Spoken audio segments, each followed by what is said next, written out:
Welcome to Diocese Insight, where we take some time to share with you the different events and programs in the Catholic Church here in the Rio Grande Valley. And as you know, we are in full swing of back to school, and we are joined today to talk a little bit about the Catholic schools in particular. Sister Cynthia Mello with the Superintendent of Catholic Schools here in the Rio Grande Valley. Thank you, Sister, for joining us. Oh, you're welcome. Well, it's always a real joy to talk to you and to hear about what's happening at all the different campuses, because that is just, it's just joyful to see the students in their environment. Yeah, there's lots going on. You know, if you tap into their Facebooks, the school's Facebooks, you see the daily workings of the school, what they're doing. They're already involved in their classrooms. New programs coming into the school that they've already captured and put together, and you can see all that on each school web page, which is great to see. And if you go to the Catholic school web page or Facebook, I try to post everything that comes from the schools. That's awesome. And one of the things that people don't realize is that much of the wonderful programs that are available elsewhere, you have them in the Catholic schools, the robotics program, the chess program, after-school programs, even sports. Correct. We try to put in as much as we can on our budgets, but we try to at least give all the children an opportunity to tap into something that is found in other educational sites. STEM has become an important thing in our schools. A lot of schools have received the grants to equip the schools with certain things. I know at one particular school they get little drones through a grant, and they're teaching the children all about the STEM and how to incorporate that into all the areas and all subject areas of the schools. Amazing. They didn't have any of that when we were growing up. Exactly. We just had math, reading, and social studies. That was it. And playground time. That was it. Now kids are into a lot of things. You know, I know that one of the schools is putting in a production as far as using cameras and just doing performances and stuff. And so chess clubs have been added to the schools after school. We've got our 18-month to 2-year-old program being done in some of our schools. Oh, I didn't realize that. Yes, and then hopefully they'll go on to our 3-year-old programs in our schools. So that's been going on. We've opened up on August 13th, and we've already had a whole week of school, and we're into our second week with lots of good things going on. Well, and it's such a blessed time because our students get that extra layer that they don't get it elsewhere, and that's the spiritual component, the religious. Exactly, and that's the purpose of our schools, you know, that you come walking into one of our schools, you feel the presence of God, you see the teachings of the church being done, and Jesus is the reason for the school, to pass on the faith formation that the parents began when the children were born, and we continue to give them that faith formation that they need in order to become good citizens and good people, and to get involved in their own churches, in their own activities at their churches, to be able to be those followers of Christ. Absolutely. Now, we are very also blessed with a wonderful staff, the principals, the teachers, all the volunteers.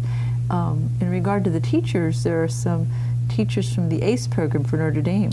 Correct. Each year we program with the University of Notre Dame.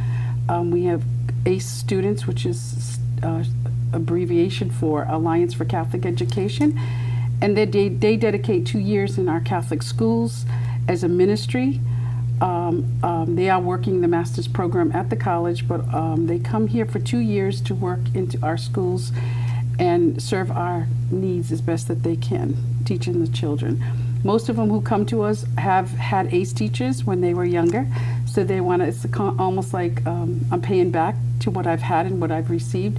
So we've gotten 4 new ones this year, and we've got 7 that are their second year here at the diocese, and so we're happy to have them, along with our other teachers and staff who are dedicated. And you know, in our Catholic schools, it's not 8 to 2 or 8 to 3:30, but it's continuous. You know, the same teachers are doing after-school programs. They're doing other events, and they do it out of the dedication that they have to work in our Catholic schools, not as a job, but as a ministry, to continue the mission of the church. That's wonderful. And again, I know watching some of the, or looking at some of the videos and the photos that they've been posting, there is definitely a lot of excitement and a lot happening at the schools in regard even to the sports programs that are happening. I know we have 12 Catholic schools. Yes. And 3 of them are high schools. Right. So- We have 3 high schools, one in Brownsville, Mid-Valley, and the Upper Valley. And also we have 1 middle school, Guadalupe Regional, that's the middle school, and the rest are elementary. And we try to promote our students to go on to Catholic high school as much as we can. So we hope that they would continue in the Catholic education that they began with. Absolutely. One of the things that I like about when I go to Guadalupe Regional Middle School is that they have signs posted everywhere and that their 2 goals, heaven and college. Yes. College in heaven. College, sorry, college in heaven. Yeah. The right order. So I know that also on September 4th you have a special day set aside and in service, but that starts with a beautiful Mass. Correct. It's our diocesan in-service, the first one for the year, which is will be held at Our Lady of Sorrows Parish. Bishop Flores will be celebrating Mass for us. Service pins will be given out to those teachers and staff members who have worked like either 5, 10, 15, 20, all the way up to 40 years in Catholic education or within the diocese.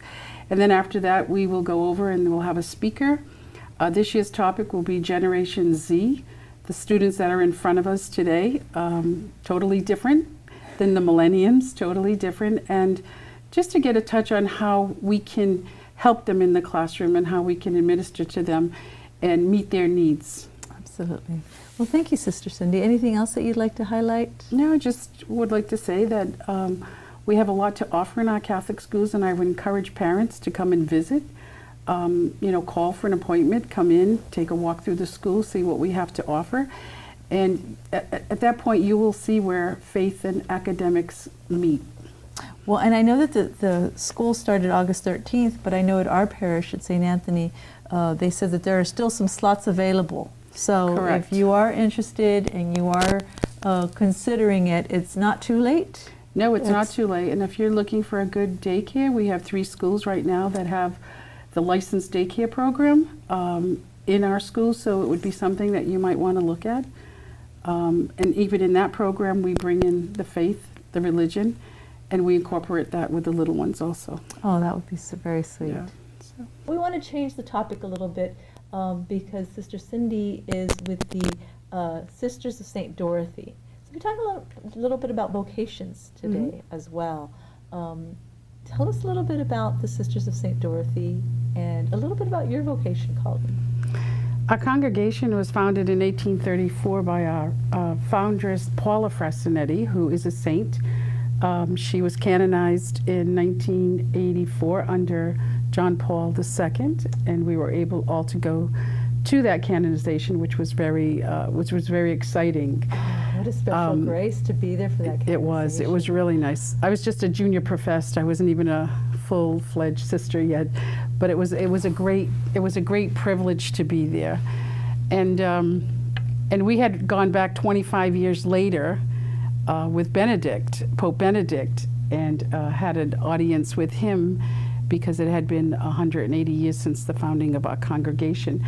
But our mother house is in Rome, Italy. Our foundress is Italian, from Genoa, and she founded the congregation. She started out with the Pious Works of St. Dorothy, which was to teach children or teach young adults how to teach others.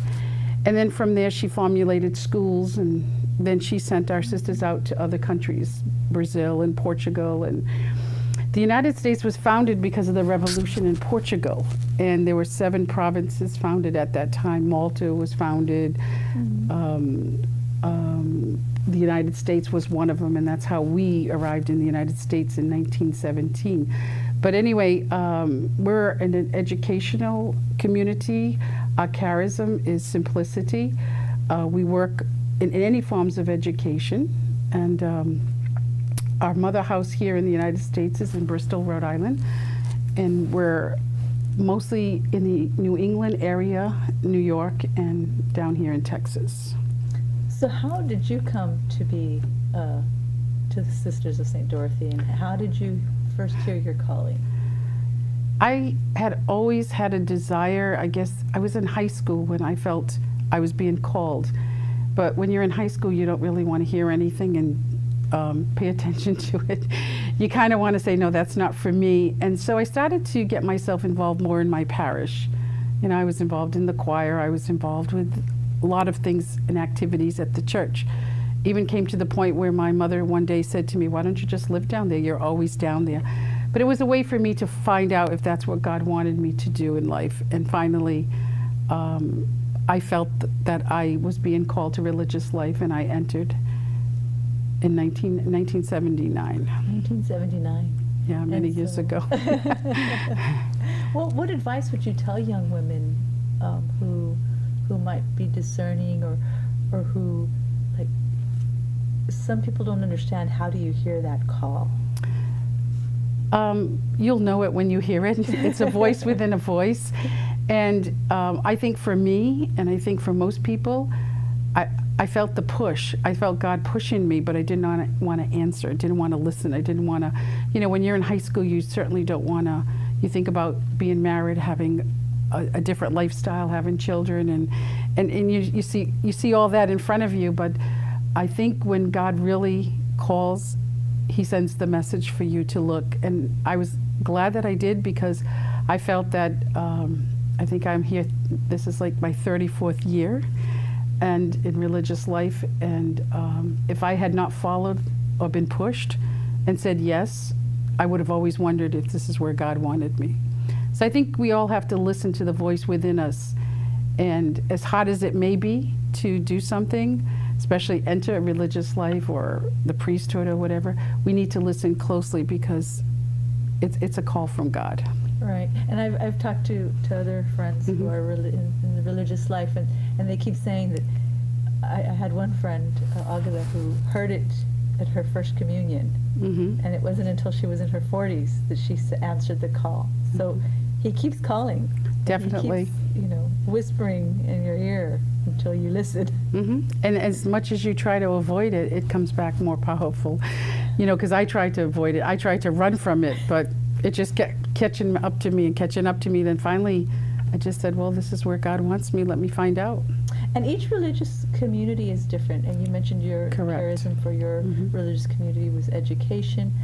How did you know to pick your particular community? Well, one of the things for me was that I went to public school, but I was educated in CCD, or catecheses, by the Sisters of St. Dorothy. So they were already always a role model for me.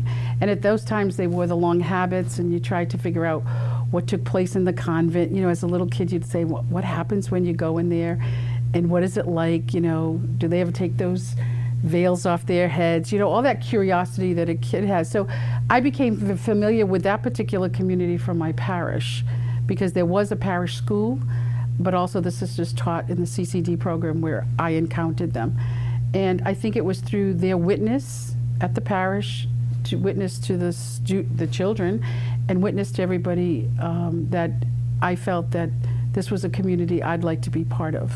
Right. And living in community is a big part of that. We were talking earlier before we started the program about living in community with other sisters, and that inside glimpse that many of us don't get to see. I mean, it's almost like living in family, where everyone has a turn for things. Is that similar to your community in the home? Yes, and you know, we have our time for prayer, we have our time for community, we have our time where we have our meals together.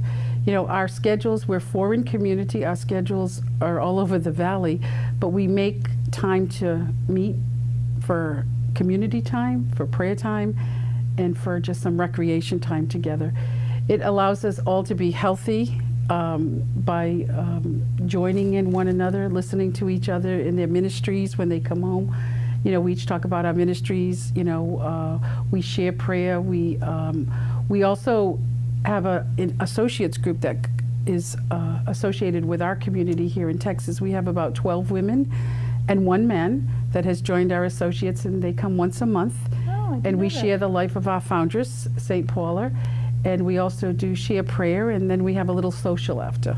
And so that brings, our goal is to bring our charism and our foundress to other people, not only to one another, but the outside community. So I get to hear some of your stories that you share and how you take turns, who's going to cook, and so. Yeah, we meet at the beginning of the year every year. We kind of have the summer off basically because we go different ways, but we meet at the beginning of the year, who's going to clean what part of the house, who's going to cook on what day, and who's going to lead prayer for a particular week, and it's a rotation basis. So we all have our little ministries within the community that we take part in. And we call each other to task just like everybody else, you know, and it's part of, we rub shoulders, you know, we may not talk to each other one day. It's like, it's just normal way of living, but at least we're there for one another within our communities. Absolutely. What has been one of your most special moments, or what do you treasure about being a religious? I treasure about being able to administer to other people and to bring Christ to them. I think our image portrays to the outside community. I hear things say to sisters like, "Oh, you're closer to heaven than we are." We're really not. We're the same, but our lifestyle is a bit different, you know. But you know, our lifestyle is a bit different, which calls us more to prayer, more to community, more to be for one another. But that we can take what we nurture ourselves with and bring it to the outside community, to be there for people if they need a helping hand, to listen to a story, or to be there at a grieving moment, or even just to administer to students and say to them, you know, you know, you're doing the best you can, and I know you can do the best you can. I just got a note the other day as one of the students that I had from age 3 and just graduated with high school and going into college, and all I wrote to her on Facebook was to say, I know you can do it, you can be the best you can, you know. And so just to give a little boost to somebody is what people are looking for, but that we can bring Christ to them in our own spirituality that we get from ourselves. So we nurture ourselves to bring to other people what we ourselves have been fed with. That's very beautiful. So, and what advice do you give to parents who, in either fostering a vocation period in their children? I think in my own case, I know both my parents were disappointed. I think they thought I was going to have some other type of a lifestyle, you know, like get married, have children. But after they saw how happy I was in the convent, then they were able to step back and said, she's made the decision that God has led her to. But I think parents need to look at the situation. They need to let the children follow their dream, follow the call, if it's the call from God, and to explore that, because I've heard many people say, I've always wanted to be a sister, or I've always wanted to be a brother, but I was never allowed to venture out and do it. So I think we need to let people, or young people, follow their dream. And if they're being called to religious life, I don't think as parents we can stop that call. I think we need to be open and allow our students or our children to be able to follow their call, their dream. Thank you. And God will let them know if it's not for them. Well, thank you so much. You're welcome. It's been a real pleasure. Yeah, it's been a real pleasure. Thank you. Thank you for joining us. We'll be right back. I'd like to welcome you back for another segment of For the Sake of Tradition. Last time we talked about sacred deposit of faith, or the sacred deposit, that deposit of faith that has been given to us through sacred scripture and through tradition. Tradition with a capital T, that talks about the tradition of the church. But we also wrestled a little bit about tradition with a little t, of how we celebrate Mass, how we celebrate the liturgy. And so to begin to dig deeper into this, we look at the Catechism, paragraph 1200, that talks about how the early church and the faith that it spread throughout the whole world. And so we read, from the first community of Jerusalem until the Parousia, it is the same paschal mystery that the churches of God, faithful to the apostolic faith, celebrated in every place. The mystery celebrated in the liturgy is one, but the forms of its celebration are diverse. So we wrestle with the idea of how we celebrate Mass, with the forms being the way we celebrate Mass, how we celebrate the liturgy. In our diocese, for the most part, we hear about the Roman Rite that comes from Rome, and that may be sometimes called the Latin Rite because of the language. But for the most part, the Roman Rite, and that we use the Roman Missal. The Roman Missal that gives us the way in which we celebrate Mass. And even the rubrics that we call part of the general instruction of the Roman Missal. So for us in the United States, even to the extent of how we are beginning now with the Spanish Missa Romano for the use in the United States. That's how we celebrate Mass. And so it will come with some particular differences in how we celebrate. But we also acknowledge the fact that when we talk about forms, there's also several ways of celebrating Mass, not just the Roman Rite. For in the Church, we have the rites that are called the Ambrosian, Byzantine, Alexandrian, Coptic, Syriac, Armenian, Maronite, and Chaldean. So these are other forms, other ways in how we celebrate liturgy.